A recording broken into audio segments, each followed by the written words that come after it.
If you are here for the first time, my name is Eva Mtali, and on this channel we talk about mostly moving abroad. We talk about studying abroad as well as working abroad. That's what we talk about on this channel.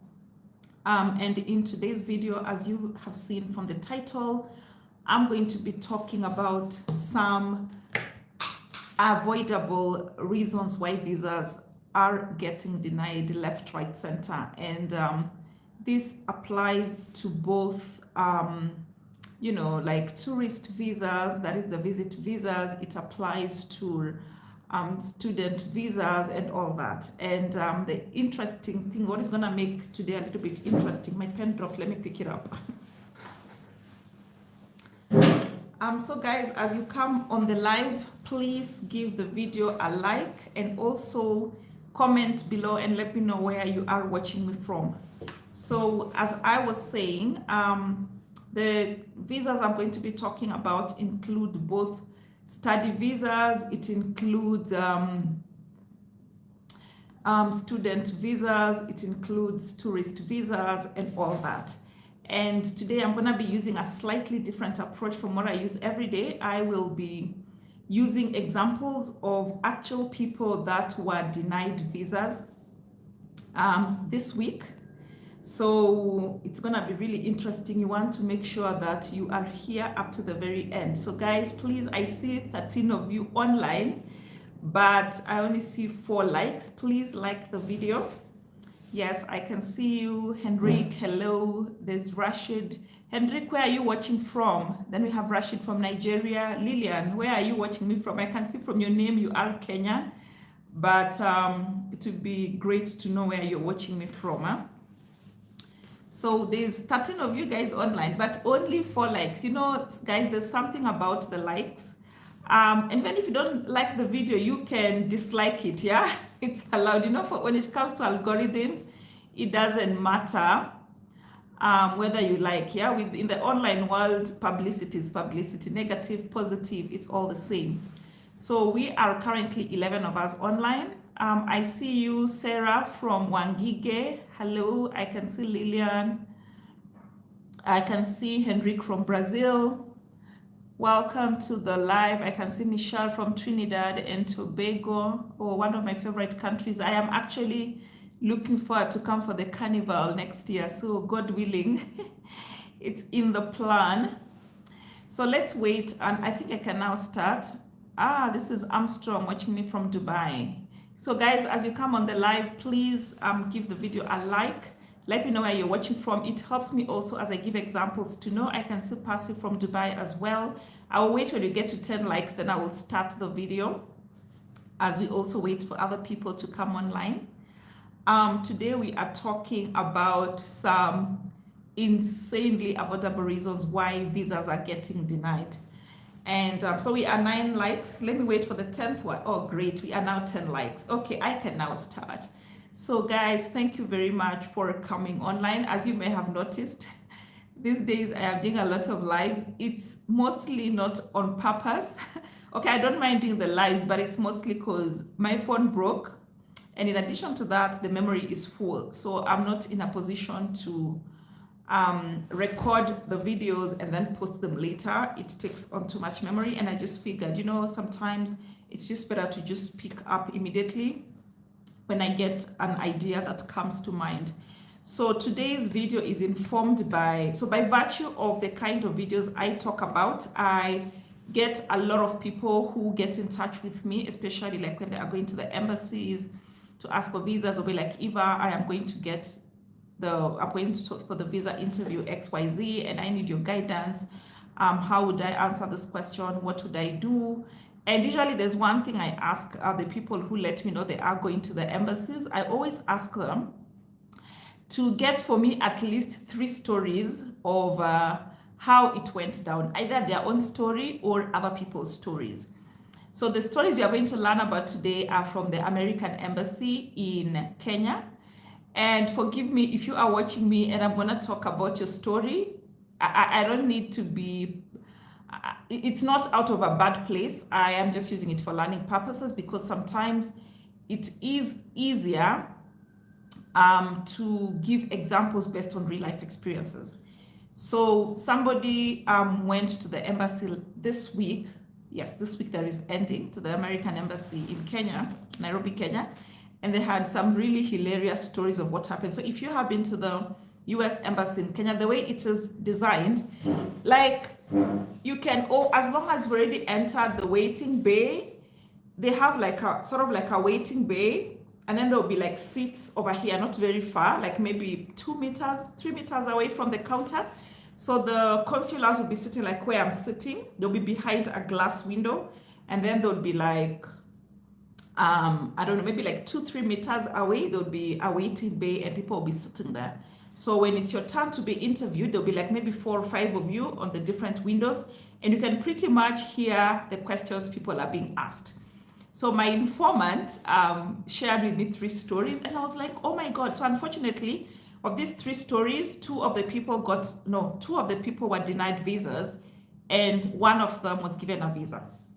And what is interesting, why I'm very much particular about the stories and why I'm going to be sharing with you, is I have seen a lot of, and I've also had a lot of sentiments where people say, oh, you know, these consulars, they just make their decisions beforehand, and they don't want to give us visas. They give us visas that are not even, they don't give us visas. They don't even look at our case. They don't look at our documents. But I want us to go through some of these case studies that actually happened this week, and you be the judge and let me know, yeah? So the number 1 avoidable reason, and I call it avoidable because when I had these stories, I was like, oh my God, how do you just miss out on your opportunity like that? So the number 1 reason why visas get denied, and I say it's avoidable, is because people do not do enough of their research. And because they do not do enough of their research, usually, so by the way, when you go to the embassy, like all the time, the first time I went to the US embassy was in 2002, I think. And have gone, I think, maybe 3 or 4 times, maybe. Before they started giving the 5-year visas, I used to go like almost every year when my visa expired. And the number 1 question they always asked me, and they always ask everybody, is why do you want to visit, or why do you want to travel to the United States?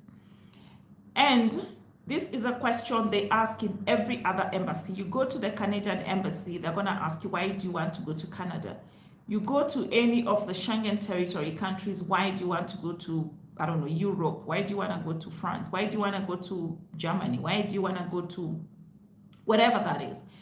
That's the first question you get asked. So unfortunately, a lot of people never know how to answer this question, even though if you check on this particular channel, there is a playlist for, I think it's US Immigration 2022. There's almost, I think, 3 or 4 videos that actually talk about how the most frequently asked US visa interview questions and sample ways you can answer them. So this applies, it doesn't, okay, I've put it under US, but it can pretty much apply for any other country in the world for which you need a visa. So let me tell you the first story. So this lady, and again, as I've said, please forgive me in case you're watching me and this is your story. It's purely for learning purposes. So this lady is currently a nurse in Kenya. And I think she has already, it's either a bachelor's degree in nursing or she is a registered nurse. I don't remember the full story. So this lady had applied for admission in a US college, US university. And they got admitted, they had their I-20, they had all the documents. I-20 is what they give you to prove that you've been admitted to a US college or university. They had the bank statement, they had pretty much everything to support their case. So the consular started interviewing her, you know, the usual questions, why do you want to go to the US, blah, blah, blah, who's paying for your fees and all that. And then now the last question they asked her is, what are the requirements for somebody to get admission in this course in this particular university? And that's where trouble started. She started just mumbling, she couldn't answer the question, and then like the consular actually had to rephrase the question again. She's like, if I want to go and study in this university, like in your case, to get and study this nursing course that you are undertaking, what are the admission requirements? And this lady had no idea, or she probably had, but the point is she couldn't answer. She couldn't explain to the visa officer what were the requirements for somebody to get an admission in this course in this university. So there are only three main explanations, in my view, in my analysis, of why she was unable to answer such a very simple question. This is Eva, who is actually already a nurse. She wants to go and study nursing in the United States. She has admission. She has been accepted into this particular university, and all the visa officer is asking, Eva, what is the requirement to go and study this nursing course in this university? And she could not answer. So there's three possible explanations. One, she did not fill her her application form by herself, so she has no clue what are the admission requirements. So somebody probably filled in the application form for her, filled in the DS 160 form for her, filled in everything else for her, sent her, okay, here are the documents, you go to the embassy. And remember, guys, when I was talking about the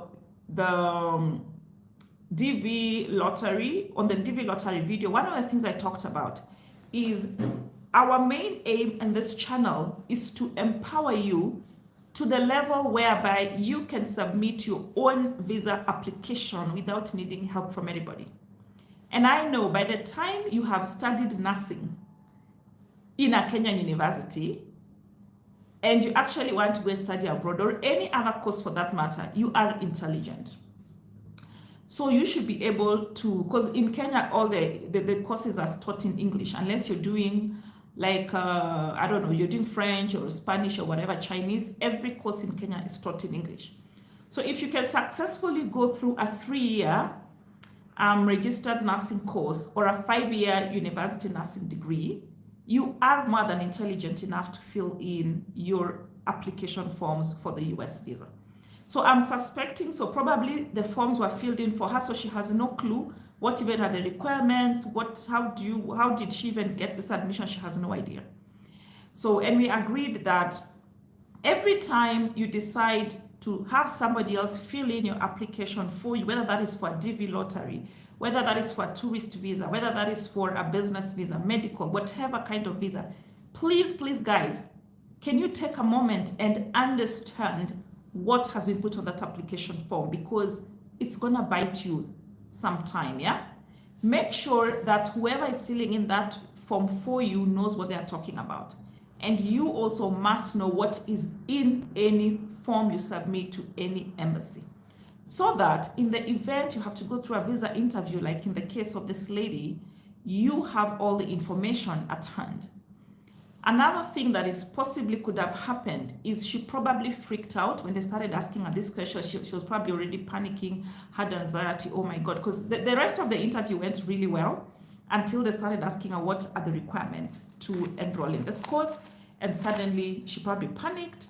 I don't understand what happened. So, which brings me to my second point of avoidable reasons why US visas get denied is because of not being confident enough in the whatever information you have submitted to the embassy. You need to be confident and have, be in a position to really know what you want and want it badly enough to the extent you can explain it to a visa officer. Yeah? So guys, the main point here is know what you want. Why do you want to visit this country you are seeking a visa for? And what makes you a prime candidate? Like, what makes you eligible? If like it's a study, why did you get admitted? What makes you different from the next student who was denied a visa, for example? Number two, insanely avoidable reason why visas get denied. Number two, I've already talked about it a little bit, not being confident. Another one I would say, and this is with all due respect, is not being able to connect the dots. Yeah?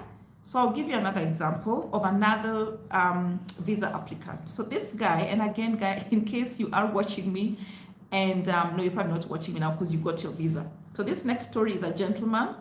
He is a computer science graduate. He graduated from the University of Nairobi, I think, or JKUAT, I don't remember. He has a Bachelor of Science in Computer Studies, and he actually currently runs his own computer science software related business. So this guy, that's his background. He has a degree in computer science. He is currently doing computer science related work. However, he sought admission from a US university to study a Master of Business Administration, that is an MBA.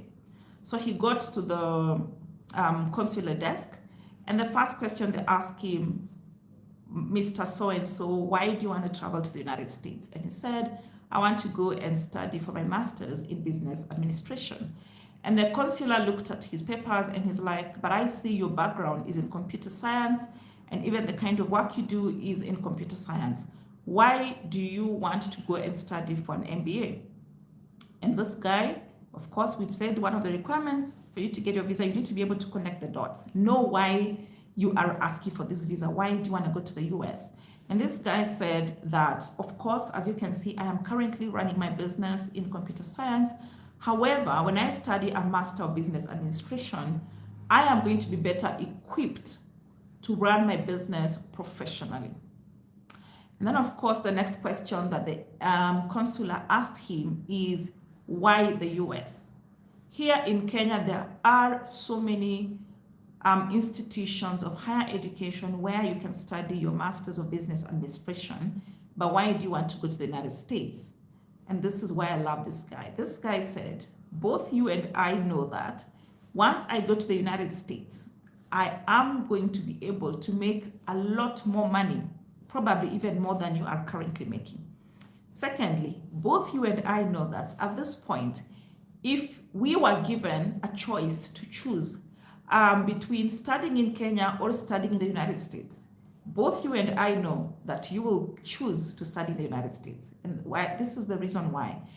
When I go to the United States and I get my Master's in Business Administration degree, just by virtue of having a paper from a US university, when I come back home, it's going to put me a cut above the rest.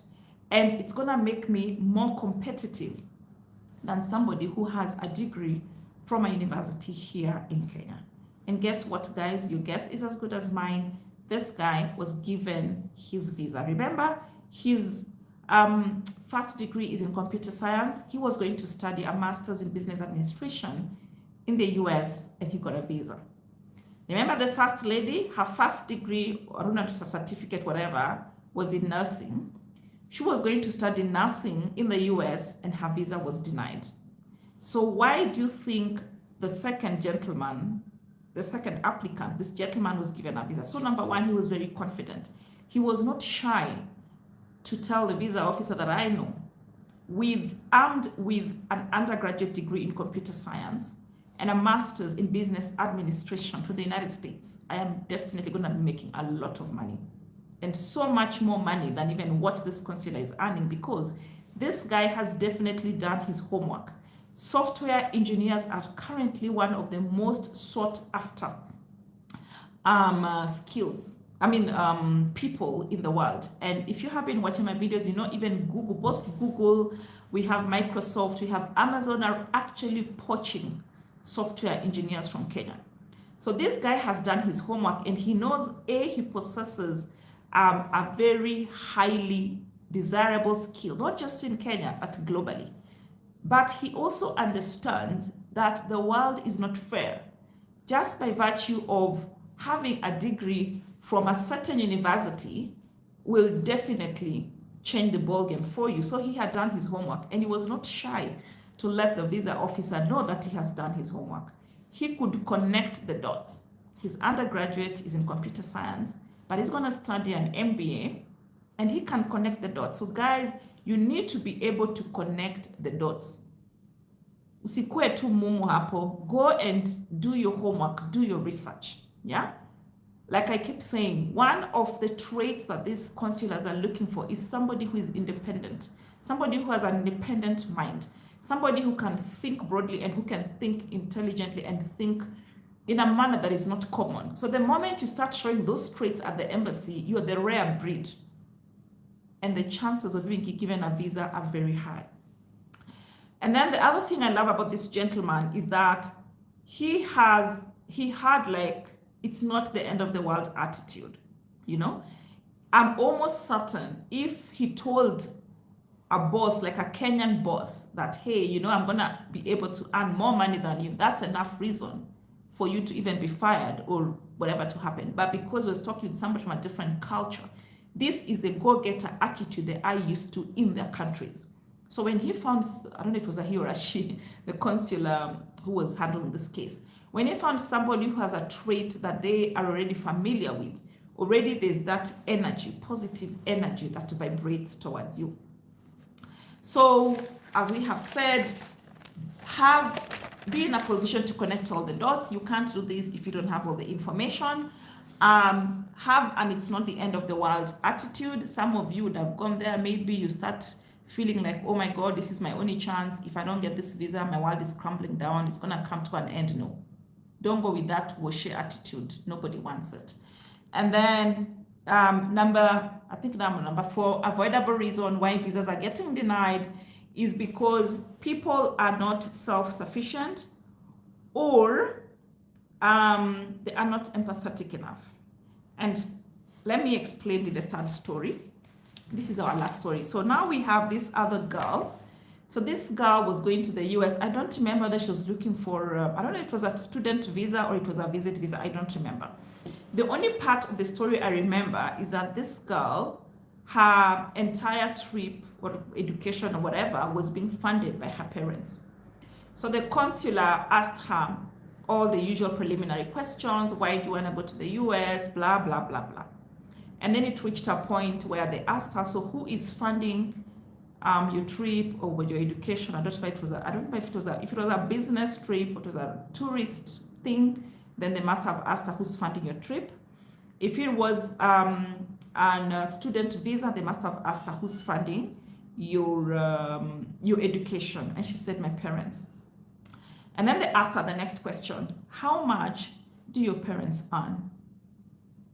And this girl boldly said, I don't know. Now, here is the thing. There are only 3 reasons why this girl did not know how much her parents were earning. 1, she was either lying. She probably knows how much they're earning, because if somebody is funding your trip, whether it's a tourist trip or if it's funding your education, one of the requirements is a bank statement, and sometimes like a pay slip, anything to back up and to show that indeed this person has this money. So if her parents were the ones who were financing her, they must have given her a bank statement, or probably they must have given her a pay slip. So she must have been having this information, but she was lying. But it is also possible that she did not know.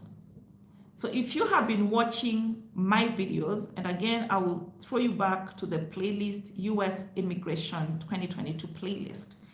If you look at the most commonly asked visa questions, and this, as I've said, they talk about US, but you can apply to any country. One of the things I talk about is when they ask you who is funding your trip, you must know that person good enough, including all their financial status. If it's somebody who's based in the US, you must have including their tax returns. They're gonna ask you for it. Even if they don't ask you for it, it's good to know, because the next question they're gonna ask you how much do they earn, and you can only know that through this person having told you, either through a pay stub or a tax return certificate. So it is possible that indeed she did not know. So if she did not know, brings me to my third point. It is almost, and this is the reason why her visa was denied. So the consular actually told her that I am denying you. I'm sorry, I cannot give you a visa, because if you do not know how much your parents are earning, and yet you are relying on them to finance you, that is very irresponsible of you at your age, which means she was already above 18, but she was still relying on her parents to finance her. So I've said it more than once on this channel, there are some traits, I don't know if I call them traits, that are very common in our cultures. I'm talking about Africa, Asia, the Caribbean, South America. One of those is you will find somebody, they're already of age, 18, 19, 20, 30, 40, but they are still relying on their parents to finance them. Most of these Western countries, the moment you hit 16, I know like in the US, for example, when it's summer, you will find a lot of these 16, 17, 18-year-old kids already having jobs, making their own money. That is not the case in Africa. It's not the case in Kenya, for example. It's very common to find a lot of people are in the university and their parents are paying their school fee. That is not common in America, for example. Most people finance their way through university. So the moment you show up at the consulate and you are there or at the embassy and you proudly talk about your parents financing your trip or whatever, and you have no clue how much they earn, from the person who is interviewing you side, it is a sign of lack of empathy. What if your parents don't even make enough and you're here wanting to milk everything out of them to go to the US, to go to Europe, to go to Australia, Canada, whatever? That's how they view it, because from their background, the moment you're like 16, people are already working. So when they see you there, you probably already have a job and you're still like, okay, my parents are going to pay for my trip. They just don't get it. They don't understand.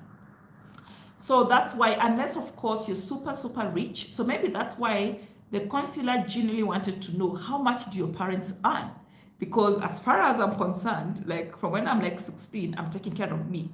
You're already above 18 and your parents are still taking care of you and you don't know how much they even make. So, and that's how her visa was denied. So that's what they told her. That is very irresponsible of you. So I guess how to avoid such a scenario, for example, is be empathetic. When somebody is funding your trip, ask yourself, or your studies, ask yourself, how much does this person actually make? Is it worth taking away from them the little they have for this dream life abroad? Yeah. And the consular people are genuinely concerned when they ask you such questions. So you should also be genuinely concerned. And that's why I keep talking about, I talked about it when it comes to the green card, for example. One of the things I said, once you submit your green card application, don't just sit there and wait for May next year for Eva to tell you that the results are out. You have to start looking for a host, because that's one of the requirements. They want to know that when you go to the US, you are actually having somebody on the other end who is ready to receive you and help you stabilize before you find your way around. And one of the requirements for whoever is hosting you, they have to give you their tax returns. You have to know how much they earn. You're gonna need to know what is their financial situation like, because also the US government doesn't want a situation whereby somebody offers to host you when indeed they're not in a financial position to be able to do so. So this is a very, very serious, weighty matter when it comes to economics, your economic ties, your financial ties. When you mention somebody to be supporting your application in one way or another, you better have their entire financial history. Because if they don't ask you now, they're going to ask you for it later. I think, oh, and then maybe this one, let me see what else. Yeah, so I know some of you are going to ask me, so Eva, what do I do? If I don't have my own money, what do I do? Again, on the channel, we have talked about the different ways you can start making your money for moving abroad. And I talked about why I lean more towards the online world, because A, you can do it from anywhere. Secondly, you're going to be paid in foreign currency, which is stronger than most of our currencies. So it means, let's say if I want to study in the US and my, I don't know, tuition is like $2,000 US. If I earn the money in $2,000 US, it makes that transition process very easy. Vis-a-vis a situation whereby I'm making my money in Kenya shilling and then I have to convert it to US dollars. It's going to be a lot of money. It's going to be really, really expensive. So, and I've talked so many videos around the channel. You can go and look at them. Even on my other channel, Even Tally Finance, there's more than 200 videos on how you can make money for your use as you move abroad. So last but not least, avoidable reason why visas are getting denied is because you guys don't watch my videos. I have talked and talked on this channel. I think I have almost 350 videos now, and they're all based on either my experience or the experiences of other people. So guys, before you go to that embassy or whatever embassy for that matter, or if you hear somebody else is going to the embassy, please encourage them to watch the videos. They don't have to watch like everything, but you can just go, all the videos are arranged according to playlists, and the playlists are based on the country. So if you want to talk about Canadian related videos, they're all under the Canadian immigration playlist. If you're talking about the Netherlands, they're all put together. So if you just go up there, just click on playlist, scroll down and see what country you want to talk about. But generally, the basic premises are the same. So for example, if you check on the channel, you will find sample questions you're likely to be asked if you're going to the US Embassy. But trust me, those questions and the sample answers apply irrespective of which embassy you are seeking your visa from. So I would encourage you guys, please watch the videos, share them with your friends, with your family, your relatives, your colleagues, and it's gonna help them. It's gonna go a long way. Yeah? So that's something that is really avoidable. I'm so certain if this nurse, if the other lady who was being sponsored by her parents had watched that video that talks about some frequently asked questions, I'm almost certain the results would have been different. So guys, that's it. Let me quickly go through your questions and then I will bring this live to an end. All right, where had we reached? We had, so we have Irene Mochina. She's watching me from her safe place. I see you, thank you. There's Alice. Wait, hi Lillian, watching from Qatar. Can I apply visit visa without informing the employer? Yeah, you can. The only challenge you're gonna have is how are you gonna prove? Because okay, one of the, and I talked about it in yesterday's live, one of the requirements for you to be given a visa is you must convince the visa officer that once your visa expires or the purpose for which you had dedicated in the visa request has been accomplished, you're gonna come back to your home country or your resident country. And one of those proof of economic ties and social ties is your job. So if you don't include your job, how are you gonna get that letter from your employer? Because trust me, some of the embassies usually call those. So if you write, for example, I work for Emirates, they're gonna call Emirates. Because remember, in the DS-160 form, there's a section where you fill your employer, you fill your position, you fill in your job description, you fill in your employer's phone number, you fill in your employer's address, physical address, PO box, and you fill in their email number. Sorry, their email address. I'm almost certain when they are in doubt, they're gonna call your employer. So if you don't tell them, I don't know how. So, but I think it would be important to at least let your HR know. And how, like personally, what I usually do, I ask my HR to write for me a letter to show this is Eva, she's worked for us for several years. This is her position. She's gonna be on her annual leave between 20th of October and 15th of November, and she plans to visit the United States. Kindly accord her any support to get her visa. So any employer should not have a problem with that, because I'm almost certain that all jobs entitle you to annual leave, and you can use your annual leave for whatever purposes. So I'm not sure how it would work for you if you didn't tell your employer, but it's important, unless you have other sources of proof for economic and social ties. Mo Mama is sending salams from Senegal. Received. Thank you so much. We have Frederick Nyakuna. Hello, I am a Kenyan working in Oman as a barista. I got a job offer from New Zealand employer. Should I go back home and apply for work visa in Kenya, or should I apply it while in Oman? So if you are legally working in Oman and you have a valid resident visa, then you can apply for your visa from New Zealand. You do not have to go back to Kenya, because usually when you're applying for your visa, if you are a legal resident of that country, then you are allowed to apply for a visa from that country. I have applied for visas from all different parts of the world, depending on where I was working at the time and whether or not I was a resident there. So no, you do not have to come back to Kenya. Mary Kanyoto, I don't know what question you're answering. If you're answering Frederick Nyakuna's question, no, he doesn't have to come back to Kenya. I have applied for a visa from Afghanistan. I have applied for a visa from Pakistan. I have applied for a visa from the UK. I have applied from different parts. I've actually even applied for a US visa from Haiti. You can apply as long as you're a legal resident. If you're not legal, do not even try. They will not give you, because one of the things they're going to ask is for your resident card. And then, can I apply my work visa without language test, or will it be rejected? I don't know. It depends on which country and what visa you are applying for. If it's the New Zealand and the IELTS exam is one of the requirements, then you're gonna need. But for visa, they don't care about those language tests unless you're going in as a permanent resident. They don't care. Yeah. Pasi. No, there's somebody here.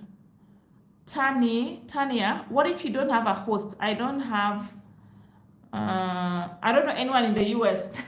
So Tanya, if you do not know anybody in the US, you do not have a host, then you have to find a way to go and survive there. So you could book an Airbnb. I have seen people who have a lot of money, they book Airbnbs.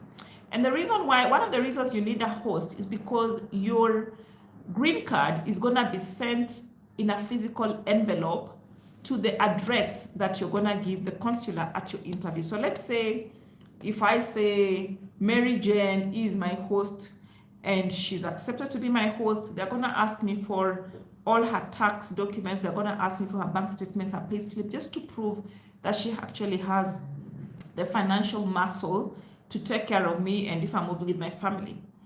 And then her address, they're gonna want it as well, because when they'll be sending, remember when, let's say if you win the green card, you will not get the card when you're, let's say if you're Kenyan and you win the green card, they don't give you the card when you're in Kenya. They will stamp your passport, and then when you go to the US, they're gonna send your green card to the address of your host. So the other option I've seen other people do, if you have the money, just go and rent out an Airbnb, and that's the address where, or a hotel, and that's the address where your PR card will be sent. Yeah. So if you don't have a host and you have money, then just go and take care of yourself. Eva, how long does immigration, this is from Pasi, how long does immigration take to respond after applying for a visit visa from Dubai? So is it a Dubai visit visa or which country? I don't know. The last time I applied for a Dubai visa, I don't even remember. I think it was 5 or 6 years ago. I have no idea. But from what I hear, they don't take that long. I think it takes less than a week. If you're talking about a Dubai visa, I think, I don't understand. Kindly clarify what country's visa you're talking about. We have Rona. Hi, Eva. I applied for visitor visa from Zambia and did biometrics on 19th October. How long does it take before feedback is given? I don't know which country you're referring to. It's probably Canada. If it's Canada, just go back to the website, the RCC website, or even just do a simple, actually, let me just read right now. How long does it take? If you do a Google search and just search, how long is the visa wait period for Canada Embassy in Zambia? Or if it's a US, ask how long is the wait period for US Embassy in Zambia. Just do a Google and it's gonna show you the website of what country you applied for, and it will take you it will show you how long it takes. Now, remember, because of COVID, a lot of things has changed. And okay, because of what COVID happened, there has been a lot of delays. However, if you go back to the, I don't know which embassy, Rona, you're talking about. If you go back to the website, there's a place, if it's Canada website, for example, they actually show you how many days is the wait period. It's actually written somewhere. You'll have to choose which visa it is. They will show you how many days. Then we have Waititi Paul. Hi, Paul. Grace Nyambura, can I apply a green card if I did not finish high school? No.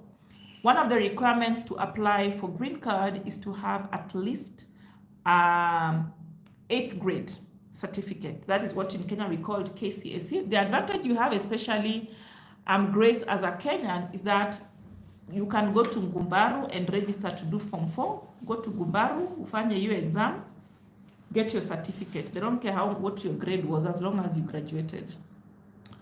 And I know you're intelligent enough, you can pass. So just go and register because you will not be able to apply for green card. Percy is talking about Canada. What was the question? Oh, how long does immigration take to respond after applying for a visit visa from Canada? It depends. I know like in Kenya, if you apply from Kenya, it's about 88 days from when you submit. If you have never ever gotten a Canadian visa before. However, if you have had a Canadian visa before, or you currently have a US visa and have visited the US within the last 5 years, they have what they called CAN Plus, and they fast track your application. Before COVID, it used to take about 5 days. If you have a US visa, you have visited the US in the last 5 years, or you have visited Canada before and your visa has just expired, they have a fast track expedited process. It's called CAN Plus, and it used to take 5 days. Now with COVID, I do not know how long it takes, but I'm almost certain it takes a shorter time than the standard 88-day period they have put on their website. Michelle is asking, I am almost 49. I have worked most of my life in office administration.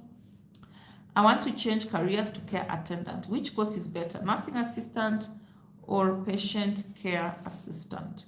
I don't know what country you're talking about. If you're talking about Canada, then either of these can work depending on which state, for example, you want to go to and which immigration pathway you want to use to move to Canada. Remember, we have like PNP programs that allow you to go to Canada, get your permanent residence, and they have different, they call them in-demand occupations. So it's going to depend on which province you want to go to. It's going to depend on how much money do you have.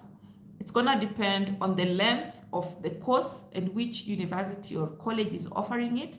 But one thing I would advise you, whatever college or university you choose to go with, make sure it is a designated learning institution.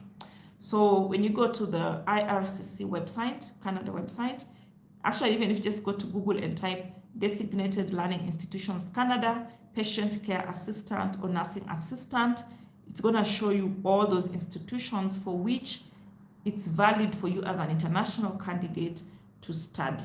So whatever of those two courses you decide to go with, make sure it is in a designated learning institution. How much money will I need to get? Will I need to have to get an Airbnb? Thank you for answering my question. So Tanya, the US has, is it 51 states? You will have to go through and check which state you want to go in. Once you go and you've decided on a state you want to immigrate to, you want to know which city, which neighborhood, and then go back to the Airbnb website and look at homes that are available in that area you want to move in, and then do the math. And of course, you have to factor in your food, your travel, and all those other things. Just do the math. But I would still encourage you to get a host. So I don't know what country you are from, but there is a Facebook page I have seen. It's called Wanderlust Diaries.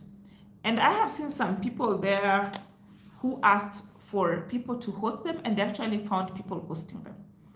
There's also some YouTubers I know who talk a lot about the US immigration and specifically green card. You can try and talk to them and see if, I know there are people who actually charge you some money to become your host. So if you are a risk taker, that would be an option for you. You can also check your Facebook friends. You will be surprised. There are people that you know who are actually in the US, and just contact them. So if you go to Facebook and just type my friends in New York, for example, or people who follow me who are in New York, you will probably find somebody you know or knows you or knows your parents, knows your friend, knows your brother, knows your colleague, or somebody who knows somebody who might be willing to host you. Because actually from the horror stories I have read about hosts, most of the people who have had a lot of success were hosted by strangers. I know people who have been ghosted by their own relatives. Somebody accepted to become your host. You land at the airport, they're nowhere to be seen. And these are people who are close to you, they're your relatives. So if you want it badly enough, like I said, the moment you submit your application, next step, start looking for a host. Because that's where most people have the most issues. Getting money is very easy. I've told you, like, I have almost 300 videos that just talk about making money. The challenge usually is getting a host. So check even in your village. Utapata at least there's somebody there from your village who moved to the US. And you can also just check like Facebook, check, I don't know, Twitter. You might find somebody, but yeah. Frederick is asking, what other documents I need to apply for New Zealand work visa when I have a valid job offer from the New Zealand employer? So if you go to the New Zealand immigration website, under work visas, you're gonna find a list of the requirements. But I know bare minimum, depending on the job you have received, they're probably having some regulation in terms of who can hire a foreign candidate. So they might ask you for the valid job. Okay, they will ask you for the valid job offer. And then of course there has to be forms you're gonna have to fill for work visa. If you go to their website, you will find that. And of course, they might also ask you for a letter. If your employer is going to fund you in terms of, let's say, are they gonna host you? Are they gonna provide for you transport and all that, like the terms and conditions of your job? Because depending on your occupation, most countries also want to make sure that the salary you're gonna be paid is valid for that particular visa, because they always have minimum thresholds. You're gonna need your CV to prove that indeed, why is this New Zealand employer going all the way to Oman to hire a Kenyan? What do you have different than the New Zealander? So that's why your CV is gonna come. You're gonna need probably your letters of reference. So just go to the New Zealand website. For work visas, I am 100% sure they have a list of eligibility requirements as well as the documents you need to submit. Michelle is planning to send her daughter to school in Canada in a few years. By that time, I will be in my 50s. If she gets PR and she sends for me, will I be able to get a job in my 50s? Yes. In fact, work in your 50s, there might even be people who would prefer to hire you, depend, because I don't know what you currently do, because with time you'd have garnered a lot of experience that maybe a 20-year-old might not have. And also, at that point, you probably would have decided to change your career. So you might have studied data science, for example, which is one of the most desirable skills in the world. Right now, there is not enough data scientists in the whole wide world. So it depends on what skills you currently have. What is your current skill set? What do you currently do? So even as you plan to send your daughter to Canada, if you are not sure if you have the right skills to get a job in Canada, it's probably time to start upgrading yourself. And fortunately, most of these courses that are very high in demand, you do not, most of them, they're even available online. Like if you want to do software engineering, for example, you want to do data science, all these courses can be done online. So that's another alternative. You can just do an inventory of your skills and ask yourself, what is the likelihood of this skill of mine still being valid in the next 5, 10, 15 years when my daughter goes to Canada? So you need to do an inventory of yourself. Or can I come to Canada and study PSW? Would I be able to bring my daughter with me under a study permit? Yes, I think you could. The only challenge you might have to, now the thing with the education for any country, that is, as a foreigner, it's not cheap. So it means you must prove that you have enough money to pay for your tuition, to pay for your upkeep, to pay for your travel, to pay for your daughter's upkeep and her education and her travel and her food and all that. That's a lot of money. And also have strong social economic ties to prove to the consular handling your case that indeed at the end of your studies you're going to go back to your home country. So you just have a larger burden of proof if you want to come to Canada as a student. But if you have money, it's the easiest route, because you just have to prove to the officer that the school where you want to study is a designated learning institution, and you indeed have enough money to finance you and your daughter. And thirdly, you intend to leave Canada when you finish your studies. How much funds do I need? This is Frederick. How much funds do I need to apply for New Zealand work visa? How long will it take? I don't know. You'll have to check the website. All that information is publicly available. Waititi Paul. I'm Paul from Uganda, and I'm good at machinery, that's tractor operating. Which agricultural companies have farm workers, especially from Canada? Oh, there are so many. And I think I've even done 2 or 3 videos about machineries and tractor driving and all that. Another easy way, just go to, what do we call this, jobbank.gc.ca, sort by machinery and tractor and all that, heavy equipment, and it's going to give you all the companies that are available. Or just a simple quick Google search will show you. On this channel, I have done several videos on those heavy machinery jobs. Tanya is from Botswana. Good to see you. Thank you so much. Esther, what if I have a nursing degree from Canada? Can I practice in the USA? Because I know nursing from UK can't practice nursing in the USA without going back to school, because UK has specialized nursing. I know you'll have to do NCLEX. So if you had done NCLEX in Canada, then you can simply cross over to the US. Mary, employment letter showing you are permanent and pensionable staff. Not necessarily, they don't have to. It's just a matter to show that indeed Mary is our staff. She has been working with us, and the advantage of showing that she has been working with us for, let's say, the last 6 years is to show that you're not that employee who will be jumping from one job to another. It's a sign of stability. So let's say you've worked for your employer for the last 8 years. Chances of you not coming back are very slim, because it means you're either enjoying the job, or the salary is reasonable, or you like the environment, you like your boss, so you have no reason to run away to another country.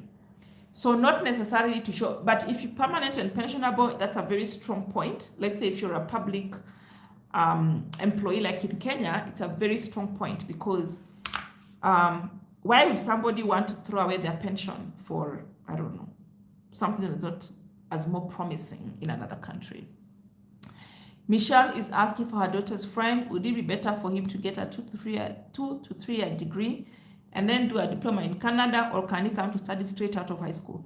As I've said, any country, not even just Canada, any country, whether it is US, Australia, any country in Europe, as long as you have money, as long as you have proof that you have that money, it's in your bank account or whoever is sponsoring you, the chances of you being denied a visa are next to impossible.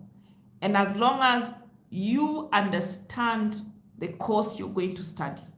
Remember, when I started at the beginning of this live, I gave the example of the lady who was going to study nursing, but had no clue what are the admission requirements for the course for which she had submitted an application.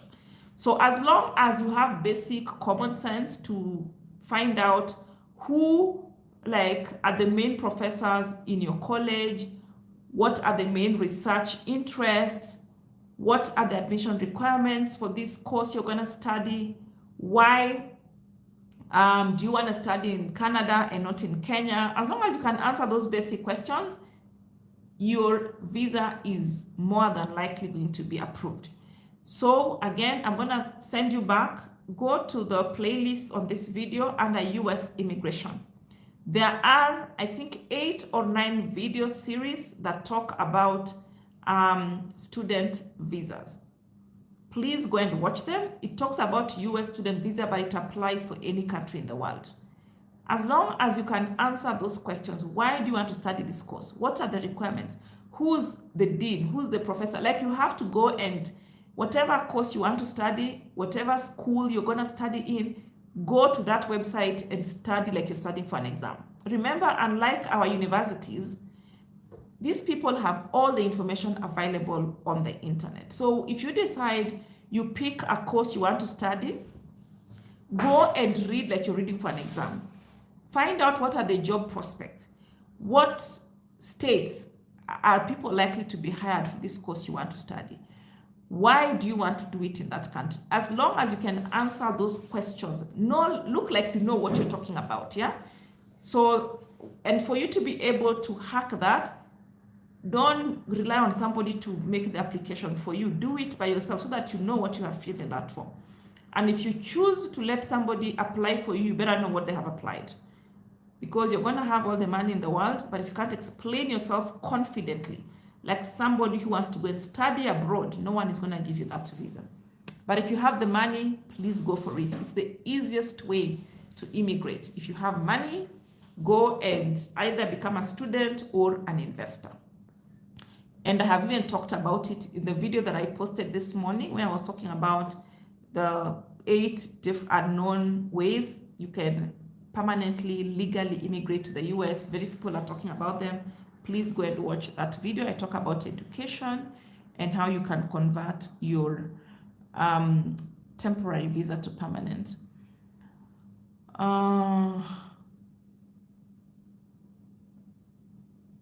Frederick is saying, thank you so much, Madam Eva, for your valuable information. God bless you. You are welcome, Frederick, and God bless you too. Rema is asking, hey, Eva, thanks for the good job. If I want to go to Canada through the conference route, how much is the proof of funds? I talked about this question yesterday. I think I'm answering it for the 4th time. Personally, I would go for, you have to do the math. So let's say this particular conference, are they paying for your accommodation? Are they paying for your food? What's covered in the conference fees? Are they paying for your accommodation? So where is it happening? So you just have to go and do the math.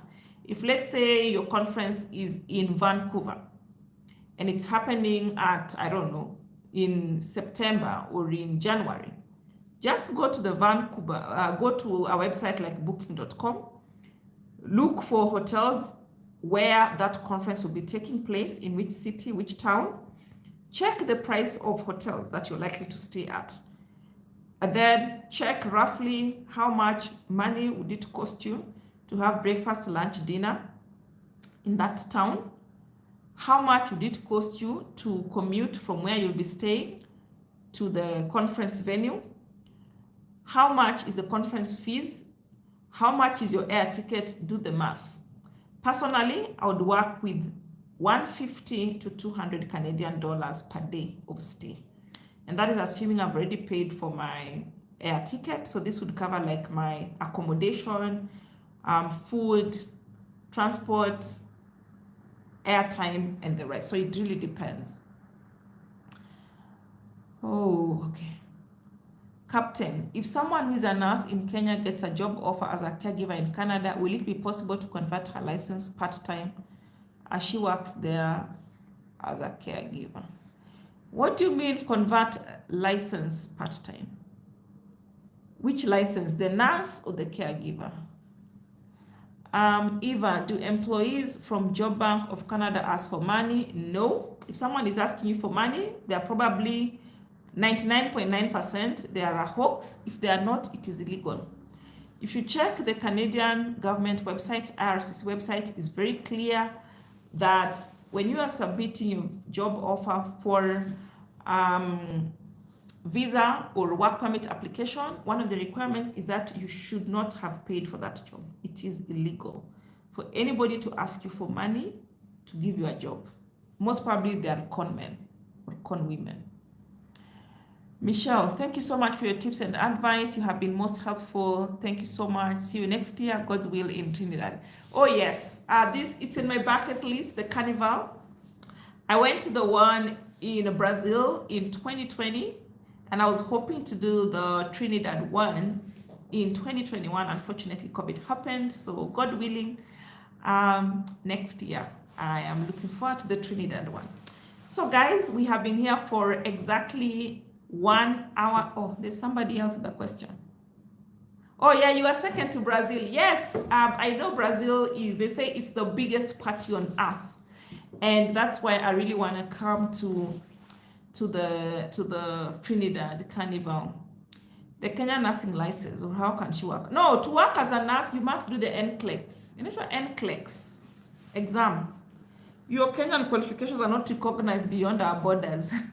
When if you want to go to the US, you must do the exam. Yeah. And also for nursing, just check. Nursing is very easy. If you check the website, they're gonna give you the information of how you can immigrate. And the advantage with nursing, most of the provinces, I know for example, like New Brunswick has New Brunswick and which other one? 3 or 4 provinces, and I've talked about them on the channel. They have specifically, like New Brunswick, I know has specific pathway for internationally educated nurses. Okay, sorry, Captain. I don't know the name of the exam, but it's an exam you have to do. You cannot just come from with your Kenyan papers. There's an exam you have to do. I know NCLEX is for the US, so get the equivalent in Canada. I'm not sure what they call it. But if you check like New Brunswick, let me see, like New Brunswick. They have something for nurses. I don't know what they call it, but medical something. I can't remember. If you check the videos, you'll find it, or even if you check the New Brunswick government website, you will find it there. There's like a specific pathway that is just purely for medics. And then also, if you check the different provincial or mini programs, they have specific pathways for nurses. So just go there and read. It's very, very clear. They will tell you what they need. They will tell you what the requirements are, but it's one of the easiest routes to immigrate through. Just check the specific province you want to move to. Start with New Brunswick, because I know they are specifically recruiting nurses, and they have in their website, they have expressly put it out there. And I forget the name of the other province, but I've talked about it here on the channel. I just can't remember what province that was. So guys, I think our questions are finished. So please allow me to call it a day. Thank you so much for coming to the live. If you have any more questions, please leave them in the comment section below. I will come back and answer them. So have yourselves a great weekend, and I look forward to meeting you on the next one, guys. Bye-bye. If you haven't liked the video, please give it a like and share it with all other people. Bye, guys. Okay. Last question, are US certifications valid in Canada? I think you can. It depends on which certifications. So the thing with Canada, if it's not a regulated course, like let's say it's not some medical course, if it's not a regulated course, you simply have your papers certified by, what do we call it? What do they call these agencies that, okay, what word is that? There's that word they use, you go and have your ECA, your education credential assessment. There are 5 agencies that are allowed by the Canadian government to do credential assessment. Oh yeah, so we have like WES, for example. So if you're not a regulated occupation, like, I don't know, you did like an MBA, you did accounting, blah, blah, blah, you just submit your documents to WES, and they'll give you the equivalent in Canada, and they'll tell you if it's valid or not. So for example, my master's is from Andrews University in the US, and I submitted it to WES, and they did for me the credential assessment, and it was equivalent to a degree in Canada. So if it depends. If it's something that is regulated, if let's say you are a pharmacist, you have to go through their pharmaceutical board, and it varies by province. If let's say you're a welder, you have to go through, I don't know what they call it, some trades something. So it depends on what it is. But guys, the first thing I would advise you to do, check which province you want to go to, because again, most of this is regulated per province. Check which province you want to go to, check your occupation, and see how is it regulated there. Yeah. Okay. Captain Kirui, do you know any recruitment agency who can give a job offer to truck drivers? Captain, you must be new here. Please read my about page. My mission, vision is very clear on the about page. I read it yesterday for those who are online. I will read it again for you. It says, I show you how to legally immigrate to Canada, US, UK, and Europe, even without an agent. See you on the inside. So one of the reasons why I have not bothered to even find an agent for anybody, even if I wanted to, is because, and I explained it yesterday, it's a very complicated process. You know, the thing with immigration is not, and especially if you're looking to immigrate permanently, or let's say on a work situation, it's not very, very straight, black and white. And like, let's say if I want to go like for a tourist visa, like I talked to you guys about my tourist visa yesterday, it was very obvious. All I need to prove is that I actually want to go to the US as a tourist. At the end of my 2-week, whatever, I'll come back to Kenya. It's plain and simple. But when you're looking, let's say, to go and work, there's so many things that are involved. And I already said most of these agents, minimum money they're going to ask you for is $4,000 US. Minimum, take that to the bank. And I said, if you have $4,000 US to give somebody, you're not even sure if they're going to do for you whatever they said they're going to do for you. Why don't you use this money to make your bank statement, enrich it, and if let's say it's Canada, apply for a tourist visa. If you don't want to apply for the jobs directly, you apply for a tourist visa, go to Canada. Yeah, you have $4,000 US. It's enough for you. It's unfortunate right now, most people want to travel after COVID. Before COVID, that was a lot of money. Right now, the tickets are very expensive. Post-COVID, ticket prices are just something else. Apply for it, because by the time you can raise $4,000, that's a lot of money by Kenyan standards at least. $4,000 is a lot of money by Kenyan standards. And if you can raise $4,000 to give some random agent, I'm sure you have more. Make your bank statement, make it look healthy, show cash flows in and out, go to the Canadian embassy, apply for a tourist visa, go to Canada. When you're there, as you're doing your tourism escapades, you go and look for those truck driver employers. That's what I would do if I have $4,000. That's what I would do. I'll just go to that country, go and find out that information for myself. And the beauty is that, like in Canada, they speak English and French. Find one of the English-speaking provinces. Actually, it's only Quebec, which is officially French-speaking. And then we have New Brunswick that is officially bilingual, that is both French and English. All the other parts of Canada, you can get away with just English only. So that's what I would do. Personally, that's what I would do. Take my $4,000, and I'm sure you have more if you can give $4,000 to get a job. Go and look for those jobs by yourself. And then you're asking, do I know any other pathway for truck drivers? Check the channel. I think there are 7 videos specifically just for truck drivers. I have actually even shared one where there's one particular company that is actively hiring. Even right now as we are speaking, I've shared that video on the channel. Please go and check. Specifically for truck drivers, I talked about truck drivers in the UK. I remember sometime last year, they were looking for people to work during Christmas time. They are probably going to do the same this year. I talked about a company in, I think it was in Manitoba, I don't remember. But it's in Canada that was looking for truck drivers. I shared screenshots. Everything is there. Please look, guys. If most of the questions, these things are there. I have for almost every profession. There's a video for almost every profession. Please, guys, I have told you, when you go to my website, go to the section. So we have home, then we have videos, then we go to playlists. When you go to playlists, it's gonna sort out for you by I have like Australia immigration, Netherlands, Ireland, Finland, Italy, US, Germany, UK, Canada, all that. So just click the country you want. I'm almost certain there's a video for everybody here, because usually I look at those professions. A lot of people are asking me and I go and do a video. If you are a teacher, I said it yesterday, I'm gonna say it again.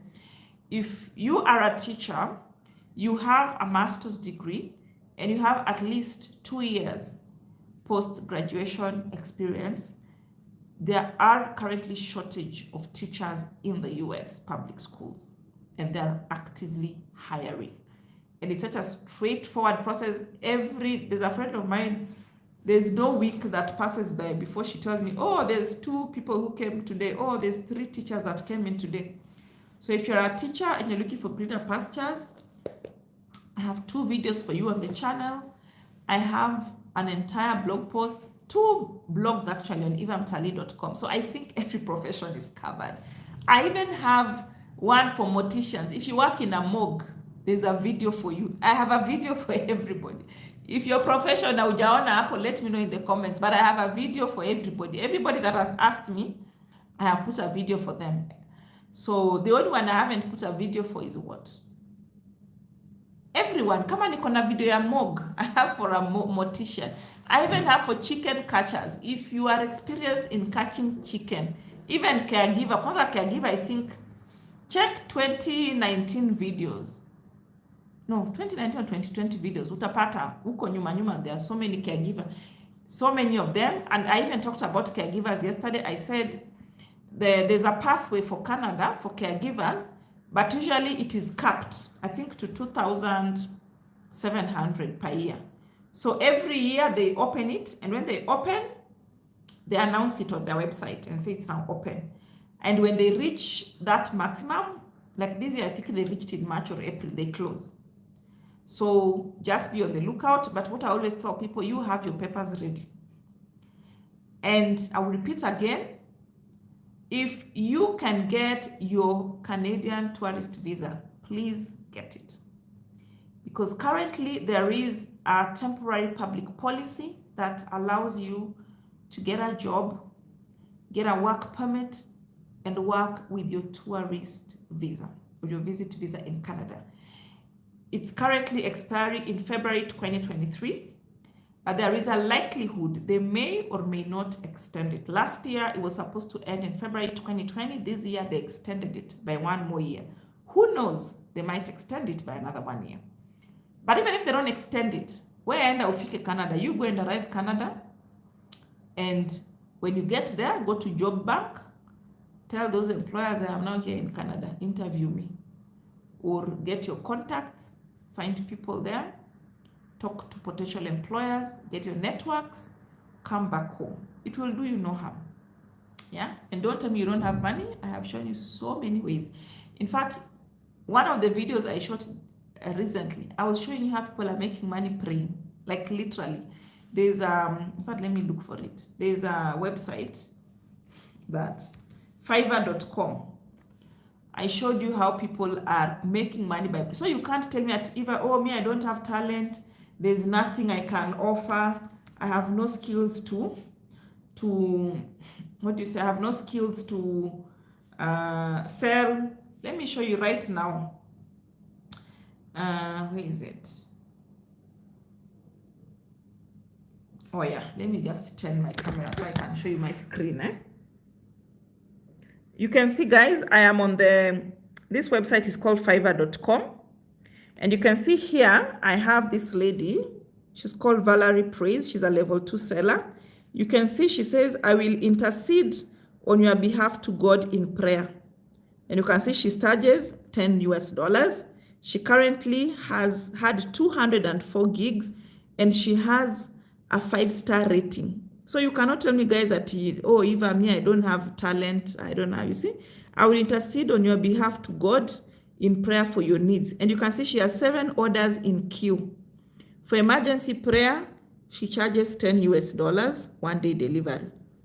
And she will say, I will pray on your behalf for one day, and I will let you know what I prayed about in a PDF file. $10, guys. If you do even 3 prayers a day, that's $30. Then she has this standard prayer and affirmations, $20. I will intercede on your behalf for 3 days. As I find it more effective, I will attach affirmations, $20. Prayer and affirmations. And then she has premium fasting and prayers, $30. I will fast and pray for your needs and send you a prayer that you can pray over yourself. $30. If she does 3 prayers, that's like $100. Okay, then there's this other one here. I will write, this is a level 2 seller. I will write 10 Christian prayers on topics of your choice, starting at $20. Let's check. You can see I will write 10 Christian prayers on topics of your choice. You can see these are level 2 seller. 28 already. She has already made, I don't know, it's a he or a she, has already made.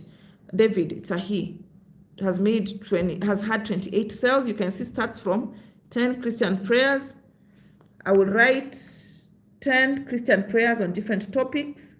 Each prayer maximum 50 words. Guys, people are making money out here. Don't say you don't have money. You can see he charges $20 to write for you prayers. Let's see what some people are doing. This one will design a prayer journal for you. So there are so many alternative ways you can just make money. So please don't say you don't have skills, you don't have talent. You have seen how people are doing. And if you check on my channel, there are so many options. Guys, sorry, I will have to go now. I think I've answered all the questions. Thank you so much, Sarah. You are welcome. Patience, hi. Looks like you just came in. I would encourage you to watch the rest of the videos you may have missed. And guys, I will see you on the next video. Bye. Thank you for staying with me, and share the video with all other people.